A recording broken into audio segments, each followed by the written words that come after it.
자, 반갑습니다. 한국사입니다. 오늘은 이제 51강 274페이지부터 전두환 정부 시기의 경제부터 외환위기, 그리고 외환위기를 극복하기 위한 우리들의 노력을 만나보도록 하겠습니다. 자, 우선 먼저 공교롭게 이 영상을 촬영하는 시점에서 전두환이가 갔습니다. 예. 이 전 문어대가리 세발낙지가 호라당 갔어요. 공교롭게 전두환 정부 시기에 경제를 하겠네요. 자, 일단 전두환 정부 초창기는 경제 위기에 처해 있는 상황이었습니다. 왜 그러냐? 박정희 정부 말기에 박정희를 나락으로 몰고 왔던 것 중 하나인 2차 석유파동. 이 2차 석유파동으로 시작된 경제 위기가 남아 있었기 때문에 전두환 정부 초기 80년대 초반부는 우리도 딱히 그렇게 좋은 상황은 아니었습니다. 당시에 전두환 정부는 공업화 전략이라던가 부실 기업들을 당시에 박정희 정부 시기에 83 조치 기억을 하시는가 모르겠어요. 이 83 조치는 기업들이 꾸고 있는 사채를 동결하거나 기업들이 장차 돈을 꿀 때 금리를 인하해주는 경제적인 혜택을 기업들에게 준 겁니다. 당시에 위기에 빠진 기업들에게 83 조치를 통해서 호흡기를 달아준 거거든요. 이러니까 기업들이 어떤 생각을 하냐? 야, 가만 보니까 내가 대충 해도 내가 뒤질 위기에 있어도 정부가 나를 살려주는구나. 야, 그럼 우리 이제 막 해보자. 돈 막 꾸고 막 미친듯이 벌이면서 당시에 부실 기업들이 생겨나요. 겉으로는 멀쩡해 보이지만은 실상은 모래성이나 마찬가지인 그런 부실 기업들이 등장을 했거든요. 그래서 당시에 전두환 정부는 요거를 정리를 하는데 사실 이게 정리가 마냥 좋은 게 아닌 게 경제적인 의미로 정리를 한 게 아니라 정치적인 의미로 기업을 정리를 해요. 뭐냐? 전두환에게 비자금을 꽂아주는 기업들은 살리고 꽂아주지 않는 기업들은 조지는 그런 상당히 당리당략적인 뭔가 정치적인 뉘앙스를 풍기면서 정리합니다. 예를 들면은 또 어려운 예를 들 겁니다. 그냥 적당히 잊어버리세요. 이 전두환의 세발낙지가 호가 1회예요. 1회.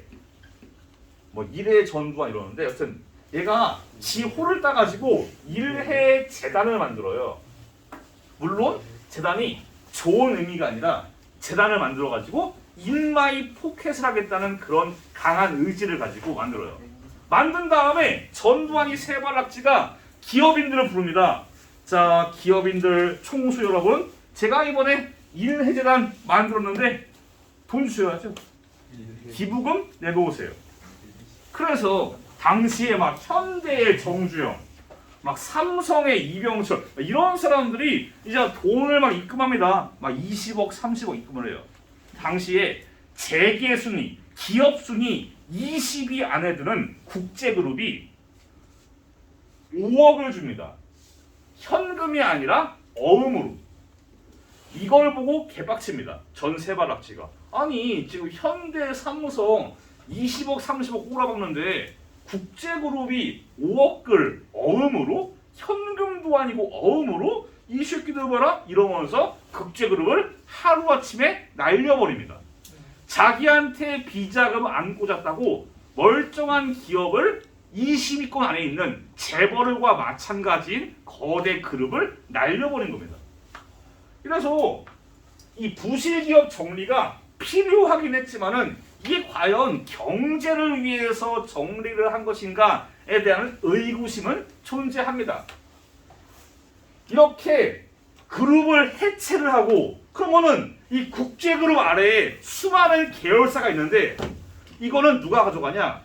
전두환한테 뽀찌를 잘 찔러주는 기업들이 계열사를 나눠 가지는 겁니다. 즉 정경유착이 작동을 해요. 이러면서 뭐 다른 기업들이 이거를 나눠 가지면서 세력을 키웁니다.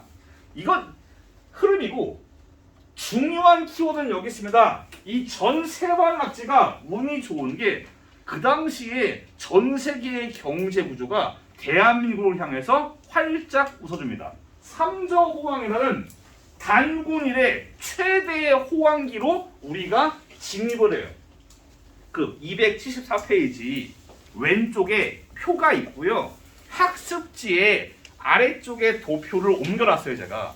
근데 옮겨 놓을 때 제가 여러분들이 삼저호황이 어느 시기인지 파악하기 쉽게 학습지에다가 네모나게 표시를 했거든요.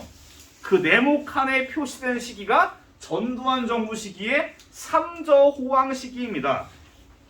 삼저호황은 뭐냐? 세 가지가 낮아서 우리의 경제가 대박을 친 겁니다. 먼저 저유가. 유가가 내려갑니다. 왜 이득이냐? 유가는 원자재와 관련이 있어요. 화학공업, 중화학공업을 사용할 때 석유가 원자재입니다. 근데 석유가 값이 내려간다? 우리의 단가가 내려갈 수 있어요. 제작 단가가 내려가니까 우리가 이득인 거죠. 이해했죠? 다음, 저달러.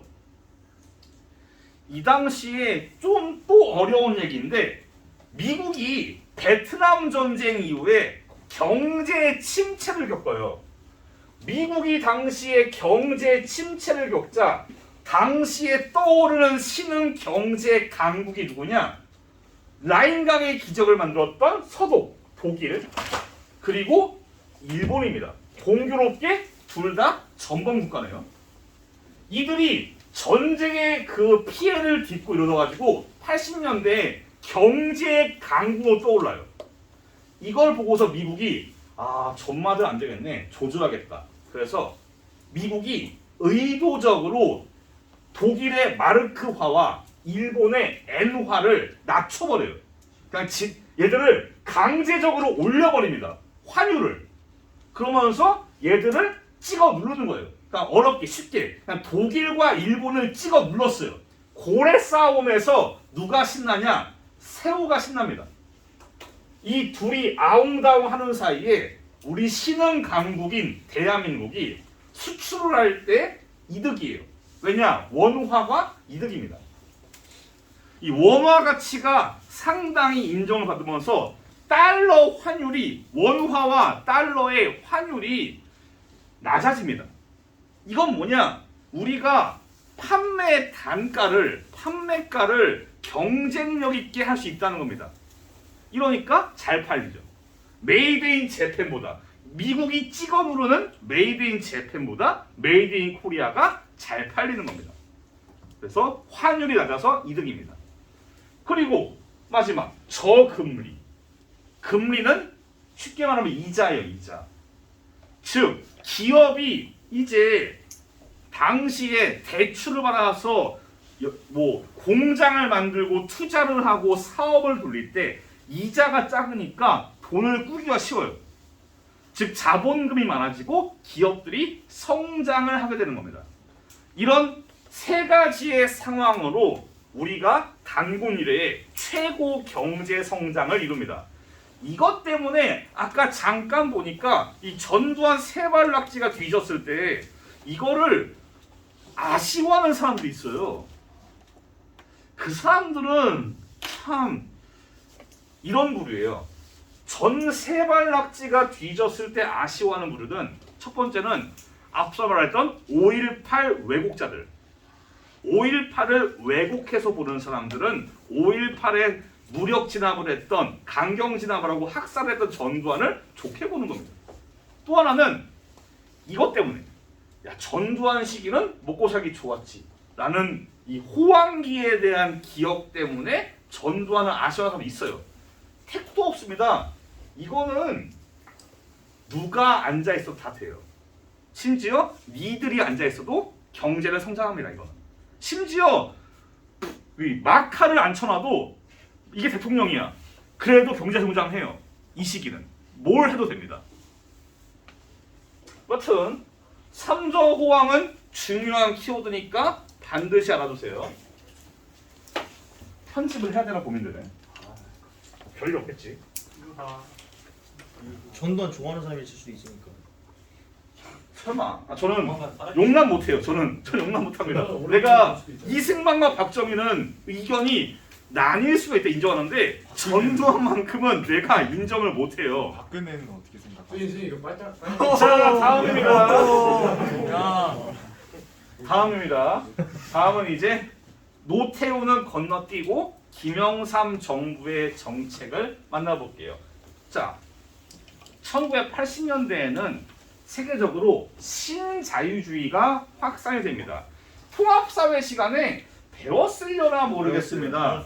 이 80년대 과거에 대공황 이후에는 케인즈주의라 그래가지고 큰 정부가 경제 정책을 관여하고 간섭하고 정부의 역할이 큰 그런 경제 정책을 했는데 80년대에는 작은 정부의 간섭을 줄이는 신자유주의, 미국의 레이건 대통령이나 영국의 대처 이런 사람들이 주도해서 80년대에 신자유주의가 대두합니다.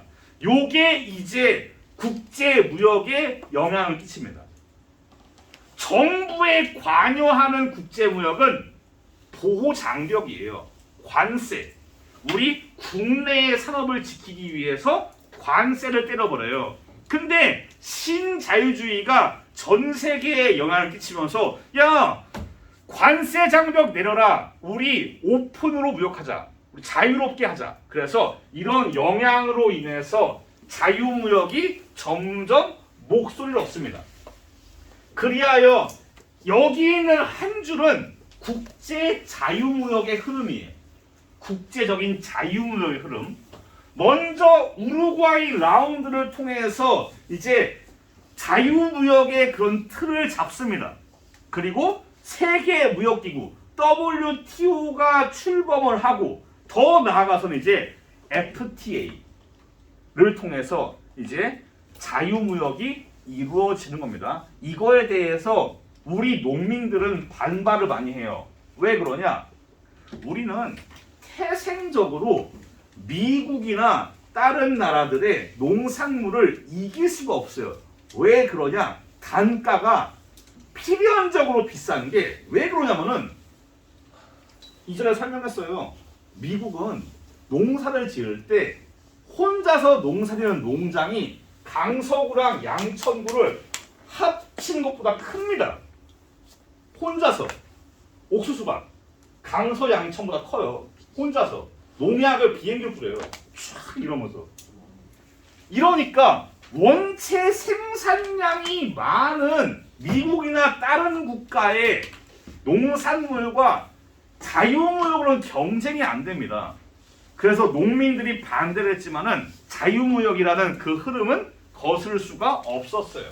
지금도 우리는 FTA를 체결을 하면서 계속 우리도 팔 거 있습니다. 자동차, 뭐 반도체. 우리도 수출품이 있으니까 우리가 농업에서 손해를 보더라도 다른 가공품, 전자제품 이런 건 이득이니까 그런 식으로 우리가 밸런스를 맞추고 있습니다. 우리도 우루과이 라운드에 참여를 했고요. WTO 당연히 참여하고요. 이것도 참여합니다. 근데 김영삼 정부 시기에 선진국만 가입할 수 있다는 경제협력개발기구 줄여서 OECD에 가입을 합니다. 선진국만 할 수 있다는 그 명예로운 자리에 대한민국이 발걸음을 내리는 겁니다. 이거를 가입하는 거는 영광은 영광인데 문제는 이거를 가입하기 위해서 우리 대한민국이 너무 양적인 팽창을 많이 했어요. 쉽게 말하면 벌크업이에요. 내가 체중이 예를 60kg예요. 이게 무슨 급이냐? 웰터급이냐? 아니요. 저 정도면 그 패더급. 아니 벤텀급. 하여튼 약간 저중량. 근데 내가 헤비급이 돼야 돼. 그래서 한 달 동안 120kg 늘었어요. 은간은 한 달 동안요? 헤비급이 되기 위해서 갑자기. 그러니까 이런 이게 뭔 소리냐면은 자, 임신한데 2배가 되네. 체급을 빨리 올리려고 벌크업을 한 거예요. 펌핑을 하고. 이게 딱 우리야. 선진국이 가입할 수 있다는 OECD에 가입하기 위해서 우리는 양적인 팽창, 경제 규모를 펌핑을 해야 돼요.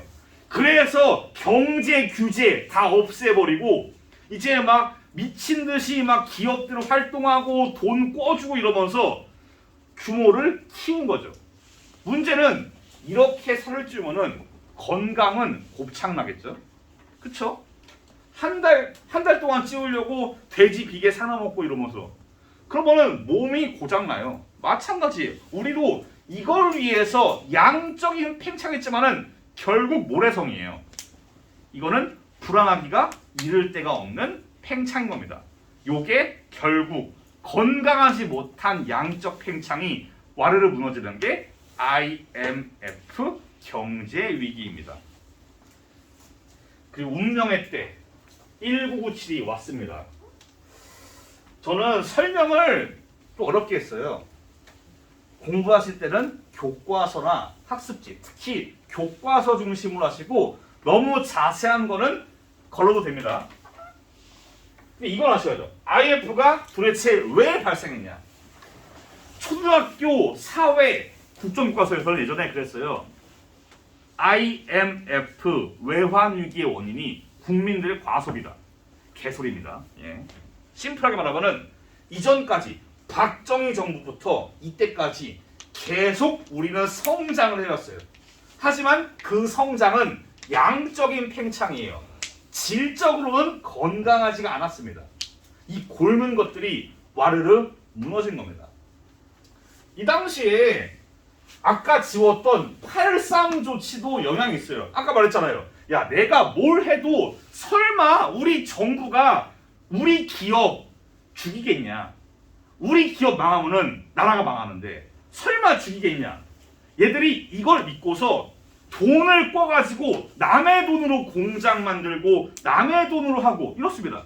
지금도 공장이나 기업 운영할 때 남의 돈을 써요. 문제는 이거는 갚을 수가 있는 범위예요.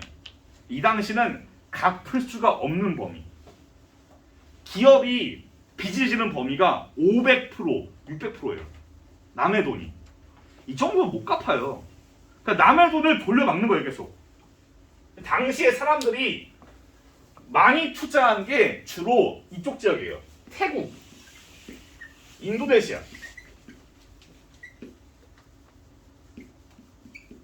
그게 이런 거예요. 여기에 기업들이 투자를 해요. 근데 기업이 투자한 돈은 뭐냐? 은행이에요. 은행이나 금융회사. 근데 얘들도 얘의 돈이 아니야. 외국에서 꿔요. 다 남의 돈이야. 이런 식이에요. 근데 이렇게 방만하고 나태하게 정경유착을 동원해서 기업을 운영하니까 일단 먼저 기업이 무너져요. 당시에 한보그룹이라는 재계승이 20위권 안에 있는 거대 재벌이 와르르 무너집니다. 여기에서 일단 우리나라 경제가 한 방 맞았어요. 휘청. 근데 여기에서 먼저 찾아온 게 그 다음에 동남아시아, 태국과 인도네시아에서 경제 위기가 등장합니다. 여기가 아작이 났어요. 그 말은 뭐냐? 기업들이 여기에 꼬라박은 거를 회수를 못해요. 이게 안 돼. 이게 안 되면 뭐가 안 되냐? 이게 안 돼요. 이게 안 되면 이게 안 돼. 남의 돈을 갚지 못하니까 여기에서 와르르 도미노처럼 연쇄적으로 부도가 나기 시작합니다. 그러니까 금융사도 부랴부랴 돈 내놔 하지만은 내놓을 돈이 없어요.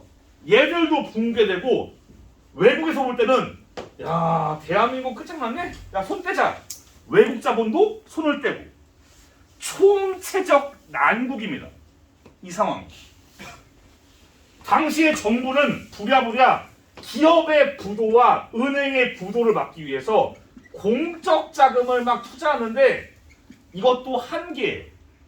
이것도 완전히 작살을 하고 나라 돈도 없고 기업은 작살을 나고 은행도 작살을 나고 이런 상황 속에서 결국 우리 정부는 도와주세요 라고 하면서 IMF 여기 있는 국제통화기금에 돈을 꿔줄 것을 요청하는 겁니다. 어떤 블로그에서 이러더라고. 이거를 경제적인 의미의 신탁통치라고 하더라고요. 우리나라의 모든 경제 정책을 이제 IMF가 담당하는 겁니다. IMF가 금리도 바꾸고 환율도 바꾸고 이런 식으로 경제를 관여하는 거예요. IMF가 당연히 중요한 키워드예요. 결국은 이전까지의 건강하지 못했던 우리나라 경제 구조가 결국 이 모든 상황을 만든 겁니다. 좀 어려웠나요? 이해가 잘 됐으면 모르겠어요. 근데 크게 달달 외울 거는 일단 이거 외우셔야 되고요. IMF. 나머지는 교과서에 있는 수준. 동남아시아의 위기로 기업들이 위기에 처했고 금융사가 위기에 처했고 외국 자본 빠져나가고 나라가 부도났다. 로 보시면 됩니다. 그래서 IMF에다가 구제금융 요청해서 거기에서 돈을 꼬아가지고 우리가 이걸로 나라 살림을 꾸리는 겁니다. 자, 이게 왼쪽에 있는 게 요게 관련 영화였죠. 물론 재미는 없었지만은. 예. 저게 뭐죠? 국가 부도날 영화예요, 영화인데 당시에 김혜수가 이거 재밌어. 공무원 나왔고 재미없어. 이 양놈 이 사람이 IMF 총재, 좋은 일 없어. 유아인이 위기의 순간에서 한탕 치러는 투자자. 실제로 위기는 기회예요. 뭔 소리냐? 이 당시에 IMF 때 모두가 망한 게 아니에요. 누군가는 이 상황에서 성공했습니다. 박사. 근데 이게 학습이 돼가지고 지금 우리나라 위기가 IMF랑 또 뭐가 있냐? 08년도 09년도에 금융위기 리만 브라더스 그리고 언제냐? 코로나. 지금이에요. 코로나. 이때 사람 학습을 했어요. 위기는 기회구나. 그래서 달러 써야 된다. 그래서 지금 달러 사러. 세계 경제가 안 좋아요. 주가가 경제가 안 좋으면은 주가가 나락을 가야 되는데 주가가 유지가 돼요. 위기는 기회다. 풀매수 가자 이러면서 사는 거지. 언제가 오른다 이런 식으로 교훈을 얻어가지고 주가가 내려가지 않아. 그러니까 달러 사라는 거. 실제 당시에 이 시기에 나름대로 잘 먹고 잘 사는 많아요. 예를 들면은 내가 과했던 사람이 여자인데 걔가 참 그래요. 11월 달에 좀 안중근과 안창호를 구분을 못해. 수능 일주일 전에. 그럼 망한 거 아니에요? 망한 거지. 진짜 망했어. 근데 얘네 집을 가르칠 때 얘가 이 IMF 위기를 몰라요. 그때 먹고 살기 힘들었나? 이러는 거예요. 왜냐면 얘네 집이 주유소를 3개를 해요. 오, 기름 부자네. 석이는 안 망하니까. 석유는 망하지가 않아요. 그러니까. 여튼 이게 당시에 부도난 상황들인데 흐름이 이렇게 돼요. 가다가 기아 부도에서 절정입니다. 기아가 당시에 기억. 기업 순위 기아자동차 부도졌다가 나중에 인수한 거지 현대가. 아. 이 당시에 기아가 9위였어요. 와 높았다. 9위 기업이 재벌이 와장창 망한 겁니다. 그리고 마지막 이전쟁을 끝내기 위해서 대우가 화끈하게 망해요. 대우가 재계 순위가 3위인가? 4위인가 그랬는데 대우그룹이 망하면서 마무리를 짓습니다. 삼성은 몇 영화에서 위였어요? 4위였어요. 그러니까 현대, 삼성, LG, 대우 막 이렇게 있었어요 당시에. 그 무슨 백화점도 있지 않았어요? 산이었나? 그건 진짜 그건 삼풍 아니야? 진짜 무너진 거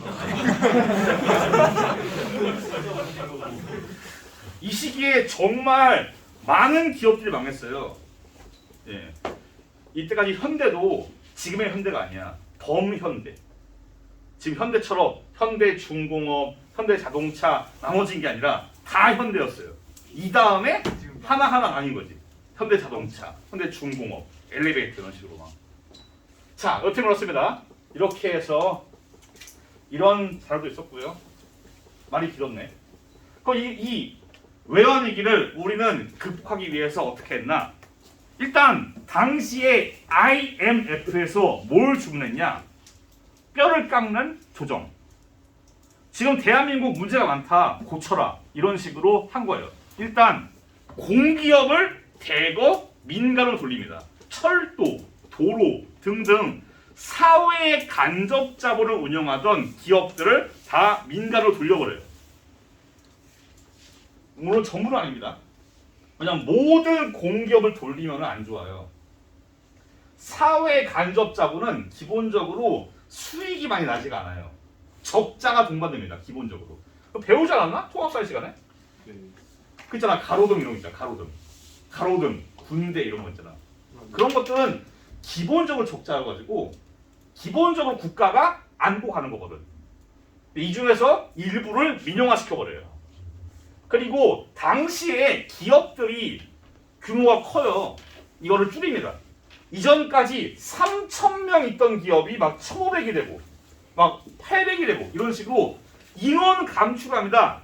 정리해고를 시켜버리고, 그러니까 즉 근로자를 해고시켜버리고, 또한 파견근로, 일종의 하청, 아웃소싱. 자, A라는 기업이 있어요. 그리고 B라는 기업이 있어요. 좀 더 큽니다. A라는 기업이 인건비를 아끼기 위해서 B한테서 그 정남준을 받아요. 가서 일합니다. 얘 월급은 여기가 아니고 여기서 줍니다. 얘 월급, 정남준의 월급은 B에서 줍니다. 얘는 인건비를 아끼는 거지. 이게 파견 근로예요. 이런 식으로 기업들이 구조조정을 하고 몸집을 낮추면서, 그래서 현대도 찢어지는 겁니다. 현대차, 중공업 그런 식으로. 이런 식으로 기업들이 이 위기에서 살아남기 위해서 많은 노력을 하는 겁니다. 여기에 더해서 우리 국민들도 275페이지 오른쪽에 근무후기 운동, 제2의 국채보상운동이라는 근무후기 운동을 도입합니다. 집에 있는 금부치, 목걸이, 반지, 돌반지 다 긁어 모아서 나라를 돕자면서 바치는 겁니다. 이게 정말 안타까워요. 정말 애국심의 폭발이에요. 펄럭. 그런데 문제는 빼먹어요. 정부가 이거를, 자, 당시에 우리가 금을 실제로 많이 얻었어요. 이거를 어떻게 팔아야 될까요? 잘 파요. 어떻게 팔까? 비싸게. 비싸게 팔기 위해서 전략. 해공을 해요. 뭐냐면은 여러분들 게임하자. 게임 아이템. 예를 들어서 피파 21 정남준 카드, 21 시즌 정남준. 안 살 것 같은데. 아, 네, 알았어요. 그럼 갖고 가고. 좋아. 소득이라서 21 손흥민. 예를 들어서 이게 시장에 많이 팔려요. 많이 풀려. 한 번에 이게 100만 장이 풀려. 그건 자연스럽게 똥값이 돼요. 이게 시장 논리잖아. 이 얘기를 왜 하냐면은 당시에 대한민국이 금을 많이 확보했어요. 이거를 조금 팔아야 되는데 한꺼번에 풀어버려요. 이 해에 금 모으기 운동을 한 해에 금 수출 국가의 3위가 대한민국이에요. 우리나라 금 잘 안 나와요. 거의 안 나와. 근데 수출 3위라고. 금값이 똥값이 되는 겁니다. 막 풀리니까. 그래서 별로 이득을 못 봤어요. 안타까운 상황입니다. 무지 때문에 그런 거예요. 정부의 무지. 무지성으로 파는 거지 뭐. 여튼 근데 이런 뼈를 깎는 희생과 노력 끝에 김대중 정부 시기에 2001년도에 그래서 IMF의 지원금을 조기에 털었습니다. 참 김영삼 정부의 입장에서는 처음에 김영삼 정부가 지지율 좋았어요. 막 90%였단 말이야. 이때 막 총독부 없애버리고 이럴 때는 당시에 우리나라에서 존경받는 사람 1위가 김영삼이에요. 3위가 서태지랬거든. 1위가 김영삼이야. 근데 이때 끝날 때쯤에 단군 이래 최고의 역적 1위가 김영삼이에요. 최고로 싫은 사람 단군 이래 이완용을 제끼고 이거요? 그 정도. 김영삼이 그 당시에 이 한 방으로 완전히 말아먹었고 김대중 입장에서는 이거를 치워야 되는 거였어요. 이 싼똥을. 그래서 열심히 치운 겁니다. 사람들은. 그래서 털었습니다. 다만 이 터는 과정에서 수많은 희생들이 있었습니다. 수많은 희생. 저는 이때 고등학생이었어요. 기억에 납니다. 아 그때 사람 많이 죽었어요 진짜. 죽었다고요? 많이 자살하고 아, 노숙자 많아지고 실업자 많아집니다. 왜냐하면 기업들이 정리해고를 하면서 인력을 줄여요. 뭐 저희 아버지도 이때 해고당하셨었어요. 이때. 그래서 실업자가 많아지고 인건비를 아끼기 위해서 정규직이 아니라 비정규직을 많이 채용해요. 정규직은 월급이 300이야. 비정규직 150이야. 이걸 쓰는 거예요. 비정규직을. 싼 맛에. 이러면서 실업자와 비정규직이 양산됩니다. 학습지에 있고 276페이지에 있는데 표를 보시면은 1998년도에 실업률이 7%예요. 그리고 실업자 수도 3배. 갑자기 확 늘어납니다. 그만큼 당시의 경제가 위기였던 겁니다. 그리고 나라 돈을 꼬라박았으니까 돈이 없으니까 다시 꿉니다. 나라 빚이 다시 어마어마하게 늘어납니다. 이걸 갚기 위한 게 금모으기였어요. 나라 빚을 갚자는 게. 또 아이러니하게 재벌은 망했지만은 이게 적자 생존. 살아남은 사람들이 위기에 대응하기 위해서 더 강해집니다. 예를 들면은 A라는 기업이 망했어요.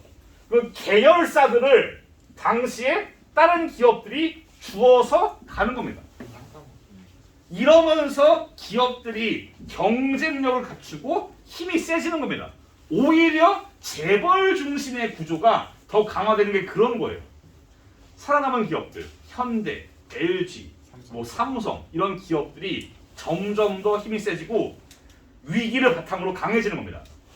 이전까지는 기업 예산의 500%를 꿨어요. 지금은 안 그래. 지금 그럼 뒤집니다. 5배? 그러면서 이제 현재 right now는 재벌들이 이제 골목 사건 지출을 해요. 뭐 삼성에서 신세계에서 예전에 그랬잖아. 골목에 빵집 만들라고. 그러다 욕 먹고 철수했었고. 이제 골목 상권에 마트가 들어서고 막 이러면서 홈플러스 익스프레스 이런 식으로 마트가 들어서면서 이제 중소한 영세 상인들 이런 사람들이 위기를 겪고 있어요. 지금 현재는. 그렇다고 마트가 잘못된 게 아니에요.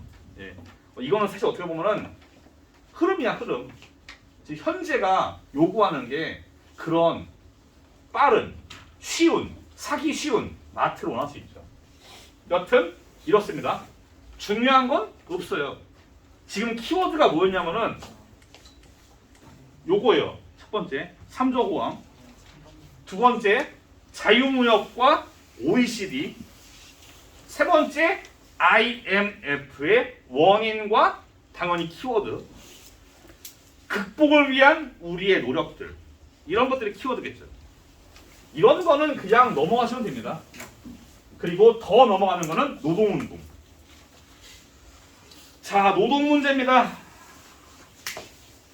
그 전태 열사의 분신 이후로 우리는 근로기준법 이런 것들이 주목받았고 87년도에 6월 항쟁 이후로 경제 민주화라는 개념이 떠오르면서 이제 공장의 현장, 산업의 현장에서의 민주화를 요구합니다. 두발 자유라던가 그런 식으로. 근데 당시에 우리가 지금도 똑같아요. 노동조합을 우리는 유독 싫어합니다. 댓글 보시면 가관이에요. 귀족 노조 꺼져 이러면서 되게 싫어해요. 다들 네이버에서. 노동조합은 사실 나쁜 게 아닙니다. 근로자가 기업과 싸우기 위해서는 노동조합이라는 방패가 필요한 거예요. 대신 싸워주는 겁니다. 만약에 내가 이러다 다쳤어요. 누가 나를 위해 싸워주냐? 노동조합이에요. 다만 이거를 악용하는 케이스가 많으니까.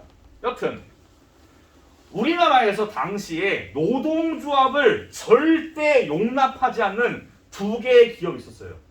현대랑 삼성입니다.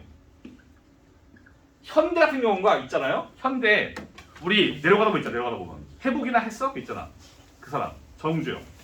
정주영 이런 말을 했어요. 내 눈에 흙이 들어올 때까지 노조는 안 된다. 그러니까 현대 근로자들이 그럼 회장님 흙 넣어드릴게요. 이러면서 달려듭니다. 예. 그러면서 현대 노동자들이 일제히 시위를 해요. 노조로 허용해달라고. 그게 노동자 대투쟁이에요. 이 결과 이게 정주영이 굴복해서 결국 노동조합이 형성이 됩니다. 삼성은 계속 2020년까지 노조가 없었습니다. 예. 최근에 있어요.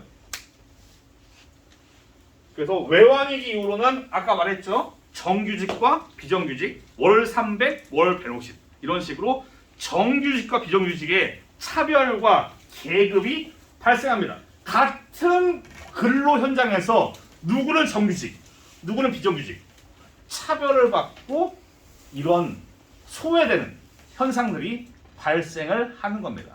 딱히 어려운 거 없고요. 키워드도 없어요. 오늘은 아까 말한 것들만 잘 기억하시면 됩니다.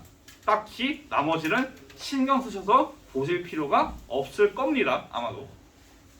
자, 오늘 수업은 여기까지 진행합니다.